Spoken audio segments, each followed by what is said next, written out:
In the 4 decades since a fever dream vision compelled James Cameron to write a screenplay about a killer robot, the Terminator has evolved into a major multimedia franchise comprising 2 of the best genre films ever made, and sundry.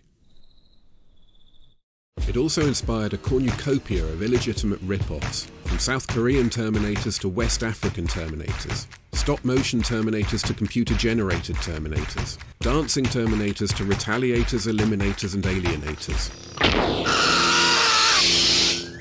So I'm doing the Terminator this time.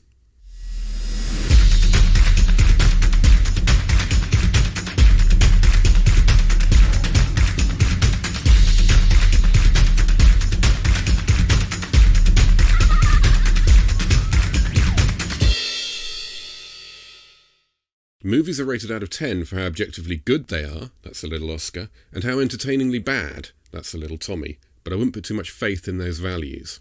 We can't hang about if we want to stay ahead of the killer robots pursuing us through time, tropes and trashy green screens, so we better get going. From the creators of Breeders, Robot Holocaust, the future is in their hands. Something is wrong, I can sense it. Robot Holocaust was among the first American B-movies on the Man v Machine bandwagon, and features an AI known as the Dark One, who, despite being a plastic sphere, rules a post-apocalyptic enclave of humans by controlling their supply of breathable air and homoeroticism. As far as they know, the only other inhabitants of the planet who remain are the forces of the Dark One. This leads to a mythic quest-type adventure to the Dark One's lair that's hampered by medieval robots, various beasties, and a tribe of man-hating Amazonian punks. Who is this woman who walks through the she-zone with male scum? They're all vanquished by the forgettable heroes: Leader, Robot, Woman, Hunk, and Wham featuring Gina Davis, none of whom are as enjoyable company as the Dark One's android sidekick Valeria. Do you understand what you're saying? I am not just going to kill you, I am going to put you through the tortures of the damned. She's going to make you watch her audition tape. We will see just how long he can keep his secrets to himself. Robot Holocaust is the first in a trilogy of robot movies from director Tim Kincaid, and was followed by Mutant Hunt and Waldo Warren, both of which deal with the big questions. Who'd want to get robots high? They aren't as Terminatory as Robot Holocaust, but they're just as lively and imaginative. Waldo Warren in particular has a few high-caliber surprises up his sleeve, and down his pants. All 3 of these movies are great, sharing a cheerful commitment to the shonky material and enjoyable amateur theatre vibe to the staging and performances. Very good, Torque. Your programming is more advanced than I thought. Eliminators takes a different approach to killer cyborgs with a biomechanically enhanced human. As usual, he's a cop or soldier or something mangled in the line of duty, then augmented by the bad guy, who dooms him to a half-life grappling with returning emotions, memories and notions of free will. Activate your laser and kill. You cannot resist your programming. No! Given John the introspective cyborg is basically Alex Murphy, I'd normally save Eliminators for a RoboCop video. But as it was released the year before Paul Verhoeven's film, I can't. And I didn't want to leave out Rednecks v Robotank. Now I got you, you tin can son of a bitch. There's a fair bit of Terminator stuff too, otherwise I wouldn't bring it up. Although there's also a fair bit of most things, before it ultimately turns into Indiana Jones. I want the toughest guide in the place.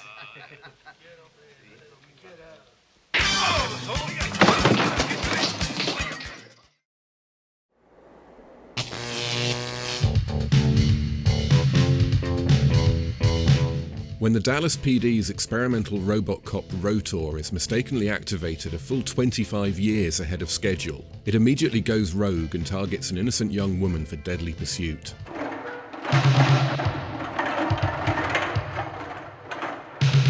That's the extent of the plot, but it's easily stretched to 90 minutes because Rotor's a pretty pathetic killer cop. It can't bend, it's vulnerable to car horns, and it explodes when tangled in string. It's also just a portly man in motorcycle leathers, so we're lucky the movie delivers proper robots elsewhere. In particular, this little stop-motion chap and misanthropic self-appointed project chief, Willard. Believe it or not, Willard really was a police robot and was used for promotional activities around Dallas, which might explain why he's the only character with a rational take on what's going on. I think we're positively crazy for even trying this. Oh, jeepers. And he'd be the best thing in any other Terminator knockoff. But this one has Rotor's creator, Captain Dr. Barrett C. Coldiron, played by peculiarly dubbed demigod of deficiency Richard Guesswin. That's about as far as you're gonna stick it, Earl. You may be so crooked you got to screw your head on. But you're not pulling my strings. Laughing at dubbed actors seems unfair, even this one. But the dialogue's as big a component as the delivery, and Guesswin tinkered with the script in ways that stand out a mile. The man hadn't had a decent bowel movement in a week. I told him to lay off that home cooking.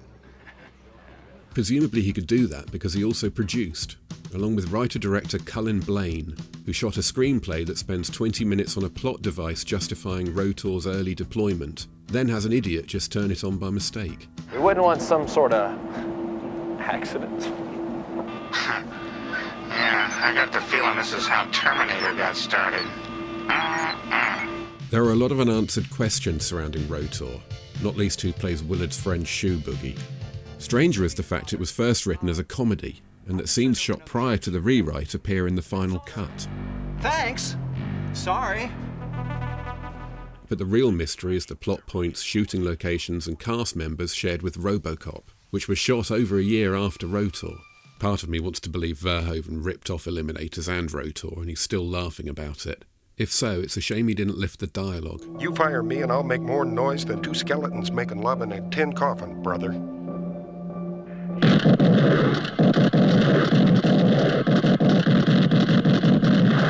Released a few weeks later but overlooked amid Rotor's buzz, The Retaliator features Sandahl Bergman as an Islamic terrorist who, once captured, is mechanically enhanced with stock footage by tech firm Cybertron. Cybertron? Are you kidding? The plan is to wipe her memory and send her back into the terrorist underground to wreak havoc. But apparently nobody at Cybertron has ever seen a cyborg movie before. How many times have I told you she's brain dead?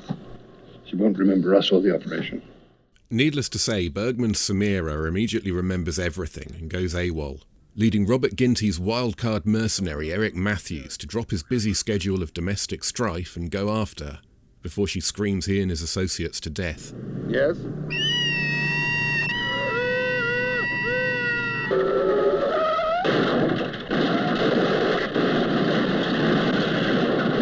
It's hard to care who'll come out on top.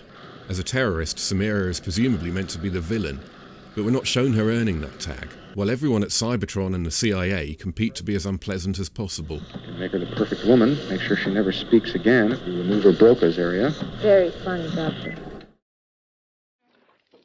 Even less amusing than Retaliator is Annihilator, a Stepford Wives meets Invasion of the Body Snatchers TV movie with an undercurrent of Terminator.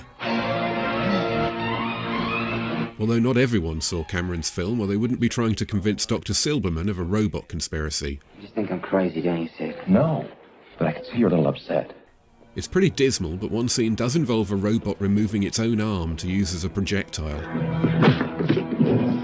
The music really makes it.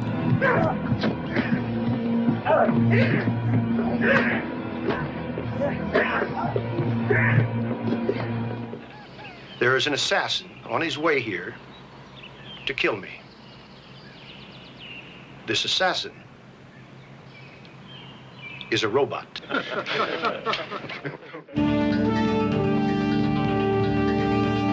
Assassin is another 1986 TV movie inspired by the Terminator, but despite the impression made by the VHS artwork, it was made by old-school network types and feels appropriately safe and dated. Plenty of the Terminator's plot elements are here, but instead of a techno-noir sheen, there's an 80s TV smear and an aging hero who doesn't like being shown up by the robot in front of a pretty lady. He can reach running speeds of up to 30 miles an hour. But can he make love to a woman? The US wasn't the only country to go killer robot crazy in the 80s. Believe it or not, the Italians had a go too. Hands of Steel takes place in a future defined by unimaginable technical advances and follows Daniel Green's cyborg assassin Paco Cuerac as he escapes his creators to become a backwoods arm wrestling champion for some reason. Evil businessman John Saxon isn't happy about it and sends a gang of crazies to kill him, some of whom turn out to be less than human too. I am a perfect cyborg. Director Sergio Martino made a number of bootleg blockbusters, and Hands of Steel is one of the best. Well-paced, full of great character actors, and amusing in every way. It wasn't especially large, but it felt hard. Extremely hard. 3 years after the release of Hands of Steel, a familiar poster heralded the arrival of Psy Warrior, which isn't to be confused with Alien Terminator, an Indiana Jones knockoff with nothing to do with the original Terminator, and that itself shouldn't be confused with the other Alien Terminator, an Alien knockoff which also has nothing to do with the original Terminator. But Psy Warrior. Get your fucking hands off of me! Why? So I can get my gun, you shit! When bumbling soldiers release a military cyborg before he's brewed, Henry Silva leads a team of crack commandos to retrieve it. I don't give a good goddamn about the people. They're just meat for butchering. The only thing that I'm interested in is that shit piece of tin. But somehow it doesn't go well, which is odd because Frank Zagarino's Psy W1 isn't the most impressive Terminator clone. It doesn't know where it is, who it is, or what it's meant to be doing, and spends most of the movie getting confused and running away. You son of a bitch! Henry Silva keeps things on track. Son of a bitch! At least for a while. Hi, my name's Brandon Scott. What's yours? Of course it makes friends with a child. I just finished reading a book on first aid. I can... Piss off. One film you might expect to be brimming with Terminator is Bruno Mattei's Terminator 2, known in countries with functional copyright laws as shocking dark. But obviously it's an Aliens rip-off. Everything's here, whether it should be or not, including Vasquez. All right, you bunch of pussies, I'm back and I'm kicking ass. A Terminator does eventually show up to chase Ripley around Venice, of all places, but only because Newt's too clever for her own good. He's a machine too. You're a replicant.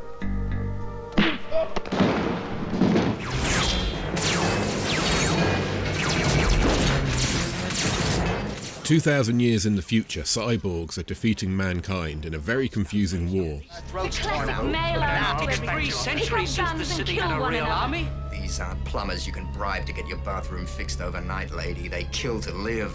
The upshot of this is that human survival depends on surly time traveller Ballard finding his way to the Australian outback of 1988 and charming a local geologist into helping him save the world. I come from the future. From a city that travels in time. And we can choose what time zone we want to appear in. You're right. This is going to be very hard to believe. All right, then forget it. Along for the ride is a historian played by Carrie Fisher. Someone convinced Carrie Fisher to be in this movie. Congratulations, then. You're a big success. She was originally meant to play the female lead before being recast as a supporting character, who then seems to have been rewritten to keep her off screen or lying down until a completely pointless death.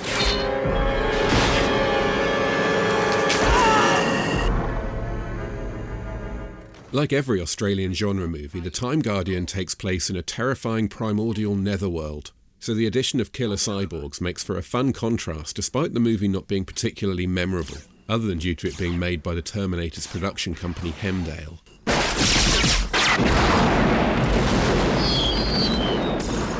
Speaking of particularly memorable, Lady Terminator is the one where an Indonesian sea witch is tricked out of her magical vagina snake. In 100 years, I'll have my revenge on your great-granddaughter.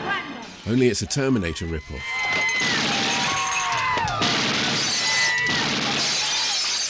There's no clever conceit behind that combination of ideas. Halfway through making a movie about an ancient curse, all concerned simply began making a movie about a Terminator instead.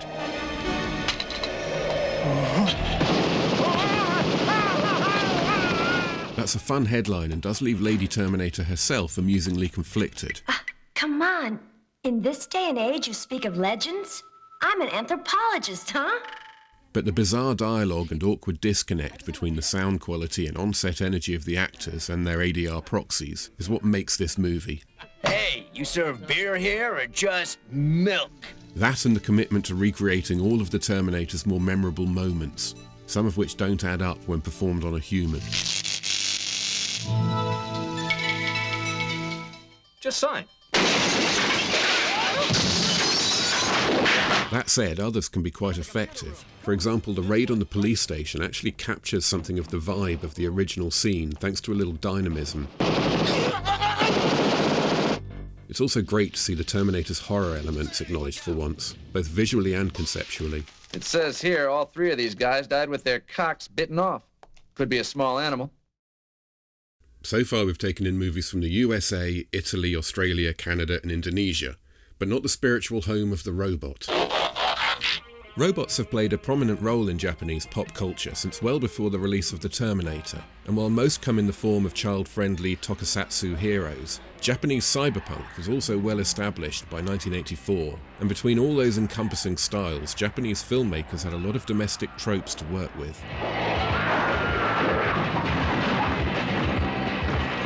That means even movies like Gunhead, whose director acknowledged the Terminator's influence on his man v machine warmongering, doesn't feel much like Cameron's film, despite the lovely model work.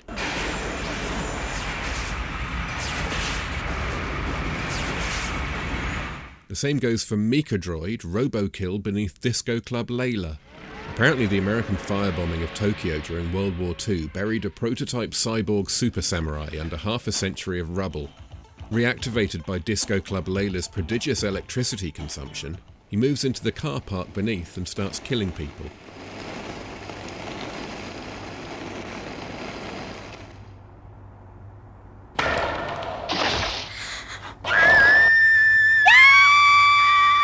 I don't know how much credit the Terminator is due for Mecha Droid. I imagine it would have been made anyway, only the goodie wouldn't be so much like Reese. It's no masterpiece, but there's an engaging story and it's always visually interesting, whether we're among the disco people or the grungy cyber meets steampunk underworld.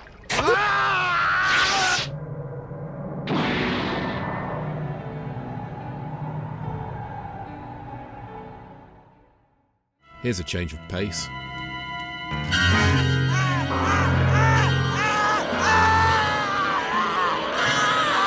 With help from a bag of space bugs, Ross Hagen's alien convict Cole escapes from an orbiting prison and is pursued to Earth by the Alienator, an android executioner played by bodybuilder Tegan Clive.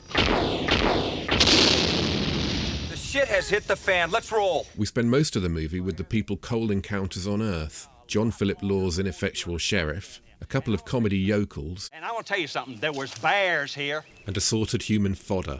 Don't you think you've had enough to drink, Rick? I drive better on a couple brews.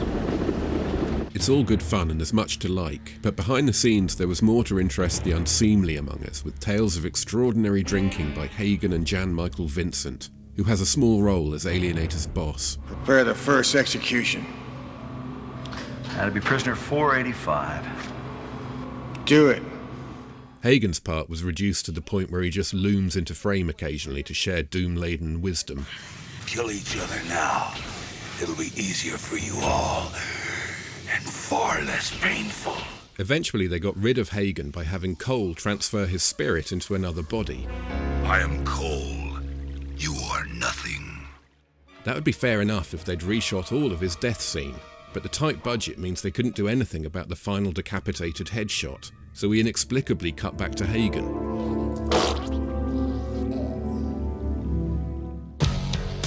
There's no confusion surrounding the cast of Class of 1999 because it features some of the best B-movie actors of the era, including Stacy Keach, Malcolm McDowell and Pam Grier.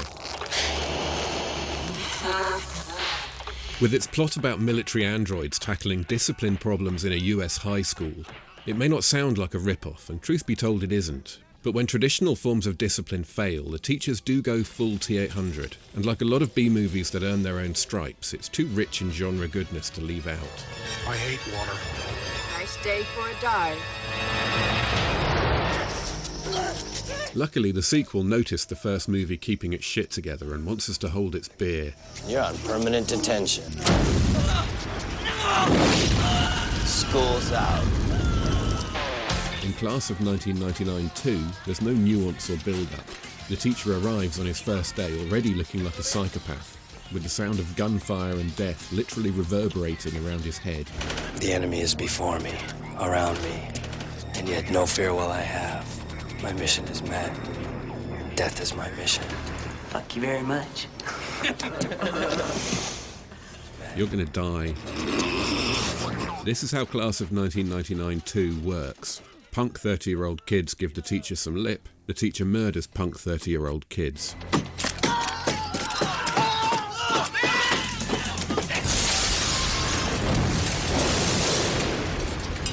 There's a subplot that isn't worth mentioning and a lame attempt to say something about PTSD. Yeah, you're gonna die too. Sadistic behavior should not be condoned, especially when you're not trained to do it properly.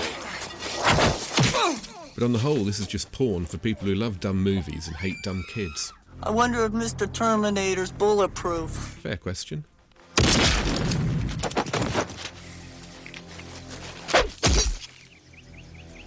Damn! Judgment Day is upon us, and I should mention the relationship these movies have with their progenitors. Two films of such narrative simplicity, it's easy to overlook their thematic complexity. Where one imitation might lift the idea of a leather-clad robot relentlessly pursuing an innocent woman, another might send time travellers from the future on a one-way trip to the present for a battle over the fate of mankind. And that's before you consider all the memes, moments and ideas with which a clone can be tarted up.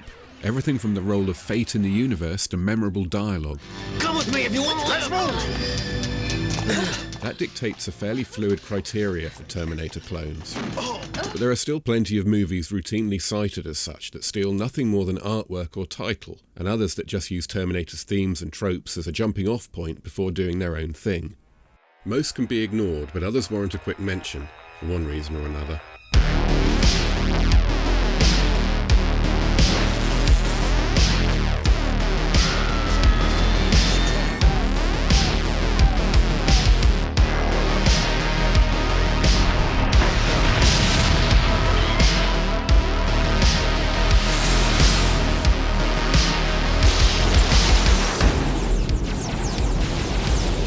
You know I missed on purpose, spaceman.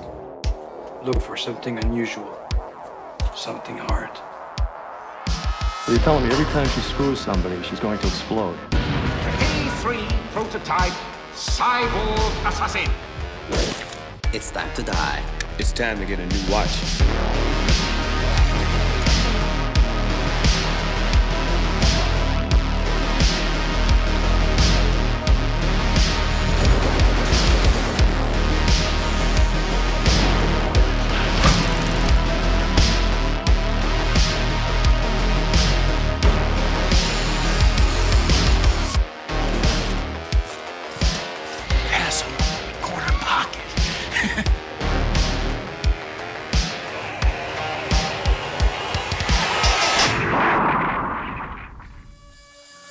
I'm the Robot Ninja.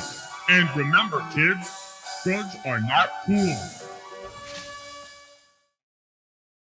All those movies owe a debt to the Terminator, and many to my soul. But who does the Terminator owe? The franchise famously began life as a nightmare James Cameron experienced while on Piranha 2 duty in Rome. His vision of a skeletal android emerging from flames was the inspiration for the first film, but exactly where the flesh on its bones came from is a more contentious issue. Where do you get your ideas? In terms of movies, Cameron himself credits Halloween, Mad Max 2 and The Driver, while Schwarzenegger based his performance on that of Yul Brynner in Westworld, another movie that seems to have fed into the original film. There's nothing you can do. If he's after you, he'll get you. You haven't got a chance. But the main attraction in the Terminator genealogy sideshow is Harlan Ellison, the author of a pair of Outer Limits episodes that predict many of the Terminator's core ideas. Time is fluid. The present and the future are for a moment united. Cameron was allegedly a fan and allegedly spoke of Ellison's influence on the Terminator while filming, something the author used as leverage when he approached production company Hemdale and distributor Orion for acknowledgement and compensation. Cross my palm with silver, you can use my essay. Ultimately, he received a prominent screen credit, 5-figure cash payout, and his take on the incident became gospel. If Cameron had come to me, I'd have said, With my blessings, kiddo. Just mention, and thanks to Harlan Ellison. They'd have had it for nothing. Anyone can have it for nothing. Any of my work for nothing if they ask me. The only value for me is if you put money in my hand. I don't take a piss without getting paid for it. The Terminator is the creation of James Cameron and Gale Ann Hurd, not Harlan Ellison, and watching The Outer Limits today only reinforces that take. But he did get to some key ideas first, and seems to have had some influence on Cameron's work. The director was furious about the incident, though, describing Ellison as a parasite. For what it's worth, I think he's a great writer, and the settlement was reasonable, but the insult was probably too mild. The dumber you are, the more you're somebody's tool. If you're my tool, I'm gonna use you. That's what it's all about.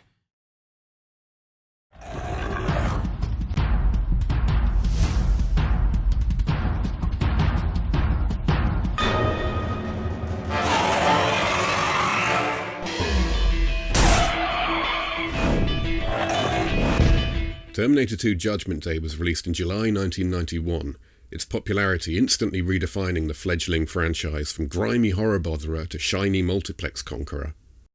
That established the Terminator in the minds of children, which explains this unbearable Korean kids movie about a parking enthusiast who's battered by thugs and rebuilt as a cyborg. The mad professor who Robocops the poor guy without consent doesn't have any plans for him, so he kicks back with a video game while his unholy abomination wanders off looking for a fight.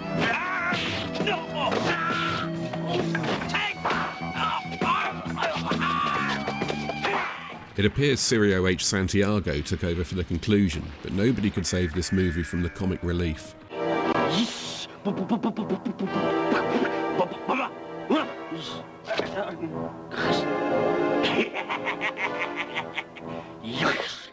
Korean Terminators an exotic oddity, but meat and potato US rip-offs remained the core of the subgenre, and few filmmakers cooked up more than Albert Pian.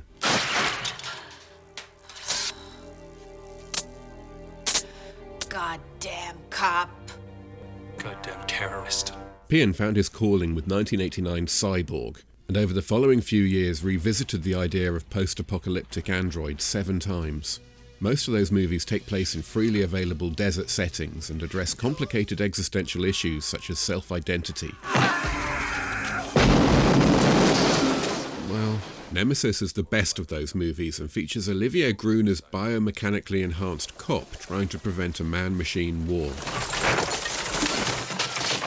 Pian delivers the best action of his career in a well-shot, intriguingly semi-apocalyptic Western environment, which is inhabited by a cast including Sven-Ole Thorsen, Thomas Jane, Jackie Earle Haley, Brian James, Kari Hiroyuki Tagawa, Tim Thomason, and a lady named Mabel.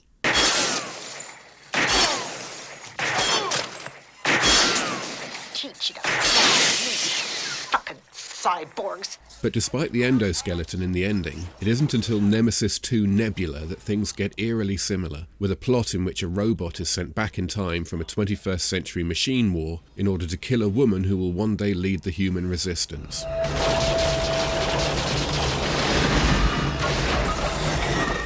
Unfortunately, Sue Price is pretty dreadful as our last chance for survival, and the whole movie's a big step down from the first.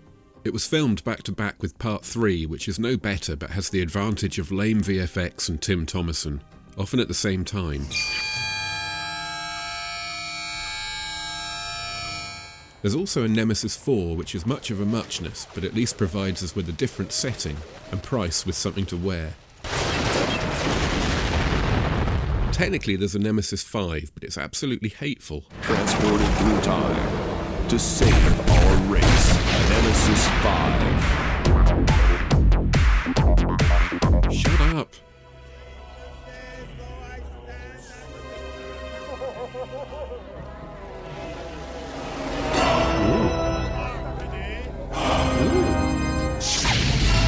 In the final theatrical release from Canon Films, humans are lowly filth living in a machine world. And to make matters worse, we're sterile lowly filth. But when science gets a woman pregnant, mankind is given hope. You're a godsend, Mary. Obviously, the machines send an assassin bot after this virgin mother of the future they couldn't resist naming Mary. I've never been kissed before. But mustachioed Terminator isn't the only danger Mary and her jar of baby encounter. And somehow he isn't the campest either. Heavens be praised. Luckily, there's a hero to shepherd the impossibly naive young mother through the perils of the future, which include mutants, ridiculously over-egged symbolism, and deadly frisbees.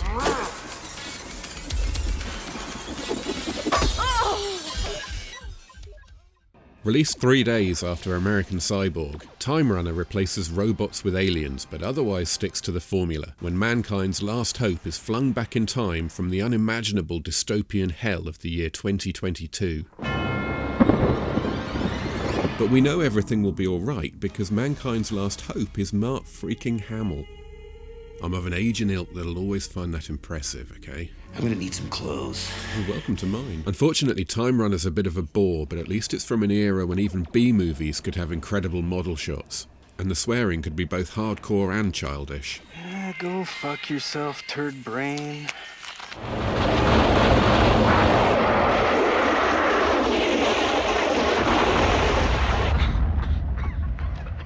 Imagine Reese arrived in 1984 to find the Terminator had blown itself up on arrival and there didn't need to be a movie.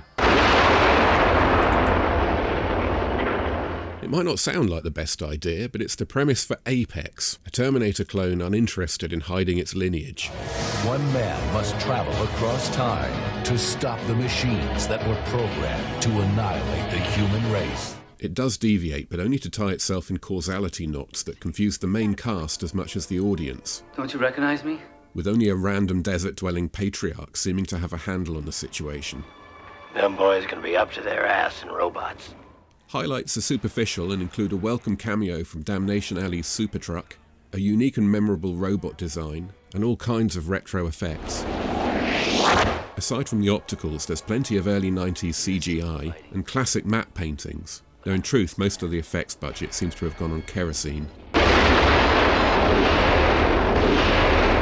I've never seen so many explosions take place a few meters behind people.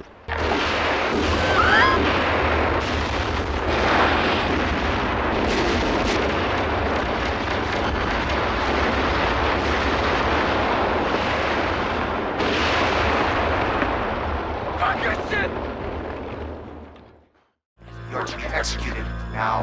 I'm innocent. You got the wrong guy. In Cybertracker, the eponymous robots are Judge Dredd-type omnipotent law enforcers.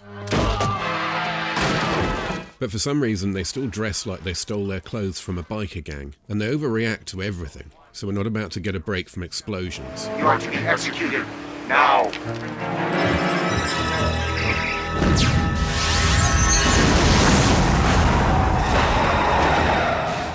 After finding himself on the wrong side of shady politicians banging the drum for cyborgs, a tracker is set on Don the Dragon Wilson's Secret Service agent, but instead of using guns, it attacks with exploding cars.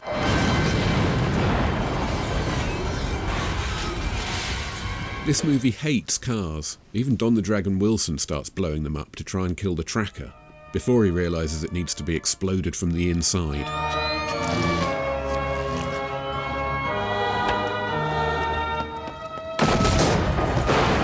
He's still got the car.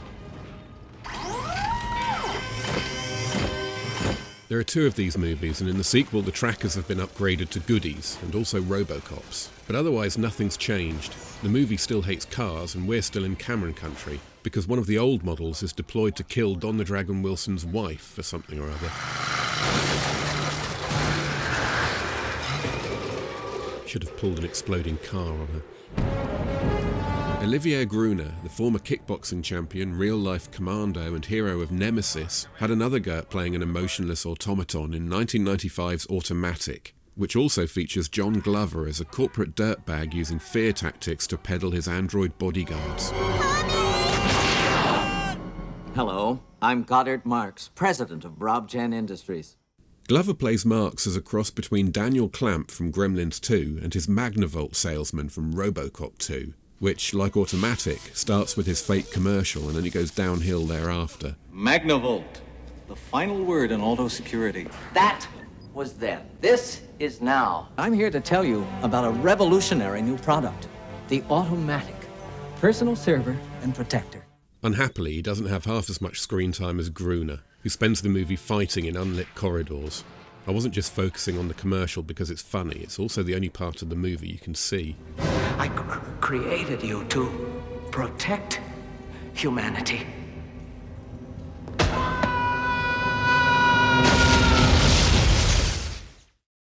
Despite the ropey picture quality, TV movie Tomorrow Man is worth a quick mention because it turns Terminator on its head. Centuries from now, machines are the sole inhabitants of the Earth. And it was they who sent you? To preserve the planet and to restore humanity. The function of all machines is to serve humans. Julian Sands channels Brent Spiner's Data with a hint of Matt Berry as the contemplative, shape-shifting android Ken, who was armed with a light entertainment chip before being sent from the future to save us from ourselves. Ah! You didn't tell me you could feel pain? I cannot. You successfully located my voice terminal. T2 didn't have quite the same impact on genre cinema as the first film did, but even in the late 90s, the sub-Terminator subgenre had a few tricks up its sleeve, and one of them was Future War. 4 days ago, a fire fell from the sky, and it brought a man who would change my life forever. But also came a pack of dinosaur-like creatures. Cyborgs from the future pursue a human to the present accompanied by dinosaurs from the past, because that's what the Terminator's been missing. Daniel Bernhardt plays the nameless time-travelling hero who hooks up with Travis Stewart's confused street nun, Sister Anne. Watch that language, goddammit. And together they attempt to evade the Jurassic Park scene sent to kill them.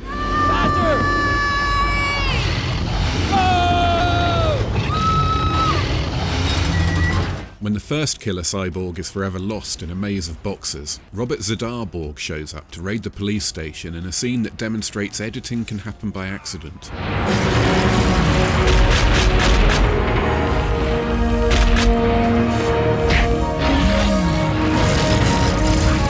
Fortunately, his mission fails when he's kickboxed into self-destruction by Hero, but by this point the movie's wreaked its havoc. Future War isn't to be taken lightly. It's easy to underestimate something this well known, particularly when its star has since gone legit and appeared in all kinds of proper movies in proper roles. As Russian mobster Kirill, he even got the better of John Wick. This is no Cannon Films throwback or Albert Pion washout. It will challenge you. In fact, it's so bad it doesn't even remember to give mankind hope. It just ends when Bernhardt kills his latest batch of pursuers. He's no safer than he was in the first scene, and humanity's future hasn't been saved. There's just one less exploding dinosaur in it.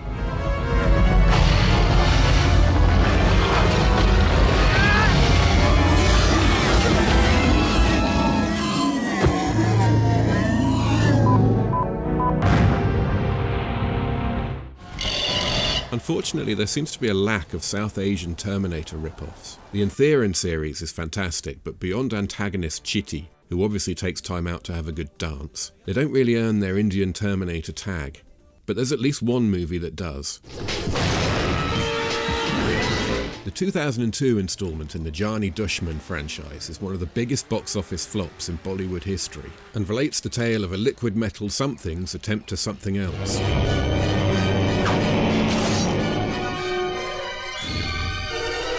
Things like this happen, but I don't know why. However, I can confirm the Terminator itself is not only the Terminator, but also the Matrix.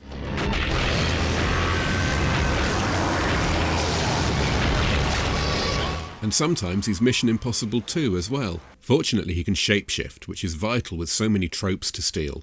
Though it's ironic it isn't the high school heroes who can change their appearance, given they're clearly even older than the purported kids from Class of 1999 too. Maybe the filmmakers knew it would be less convincing if we were watching an actual teenager do this.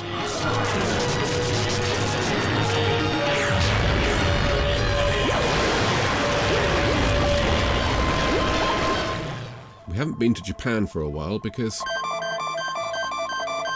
But Takashi Yamazaki's 2002 actioner Returner is, in a way, the last interesting Terminator-inspired movie of the pre-digital era.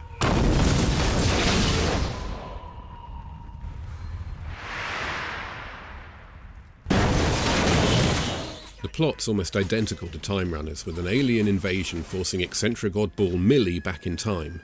where she appeals to heartless super hoodlum Miyamoto for help by explaining her story. I didn't believe a word of it, you moron. For over 90 minutes, Return is a cleverly conceived, beautifully shot and particularly well choreographed minor action classic. But at some point Yamazaki was spiked with peyote because the finale is all about handing E.T. over to the Transformers, who are in league with Geiger's aliens.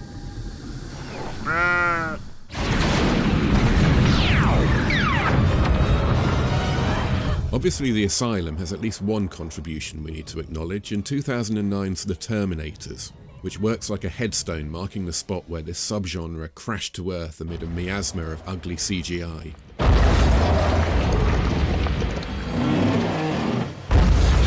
It was time to ride the coattails of Terminator Salvation, but to me movies like this always bring Neil Breen to mind with their slapdash approach and stock actors wondering what's going to be green screened in behind them. Or put in their mouths.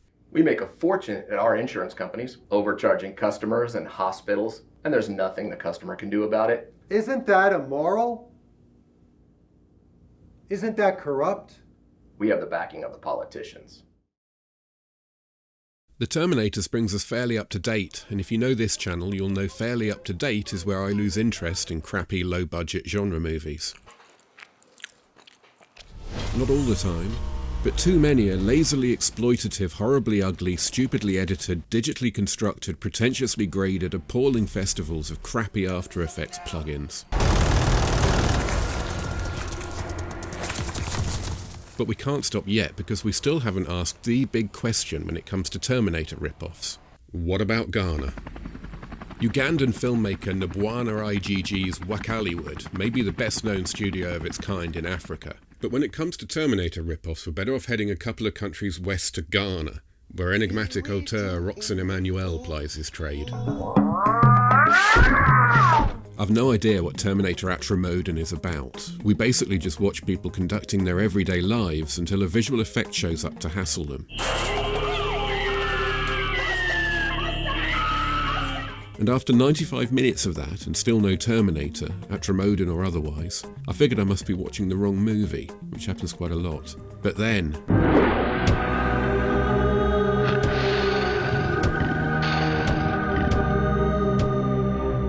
Again, I don't know why, but that's Ghanaian Terminator doing capoeira on a charcoal cartoon. It's actually quite nice to see something as familiar and normal as the Terminator in this movie. Oh, Christ. On his YouTube channel, Emmanuel has a trailer for what appears to be another Terminator ripoff called a Cody, though I can't find any evidence it was ever completed. But don't worry, because Samuel K. and Cancer's 2016 was. And not only does it feature a Terminator, but also an angry alien predator hybrid. Needless to say, they're not friends, and the alien thing can shoot motorcycles. Like Terminator Atromoden, the boring bits are very boring, and at 2.5 hours it's too long. But it's more amiable, and Encancer does more with the effects.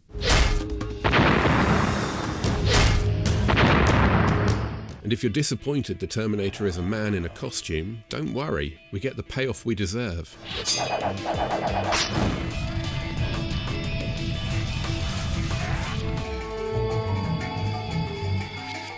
Perhaps you've wondered what a fight between a T-800 and a flying telekinetic Pralien might look like. It's hard to believe this is the answer, but I'll take it. These Ghanaian movies may be the oddest example of Terminator's influence, but they have competition. Imagine conceiving a story like The Terminators that replaces machines with Muslims, and Sarah Connor with Jesus.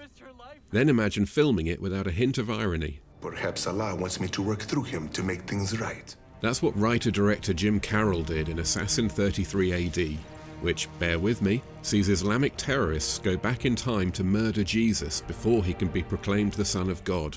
Jesus is a prophet, we should honor him. When he died, his disciples created the resurrection myth, which gave birth to Christianity.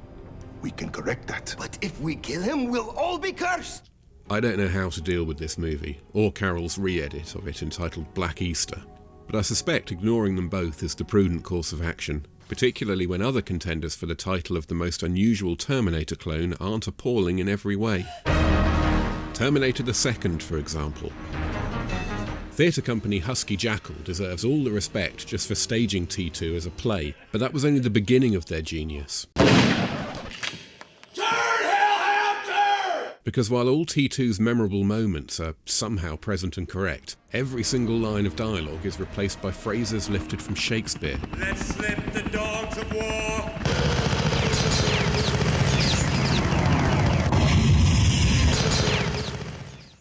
That seems like a good place to wrap things up, but let me know if I've missed anything interesting, particularly if it's from South Asia.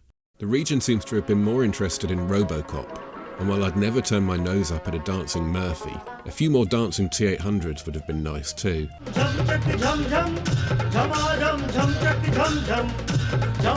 It's the same story throughout East Asia. RoboCop just seems to have made a bigger impression in the major filmmaking centres of Hong Kong, the Philippines and Japan. And to be honest, he casts a bigger shadow than I expected over Western Terminator clones too, which is all good news because one day I'll do a video on it. But this was about honouring the Terminator and marking 40 years since James Cameron first conceived it, or whatever dubious tie-in I used to justify all this in the intro.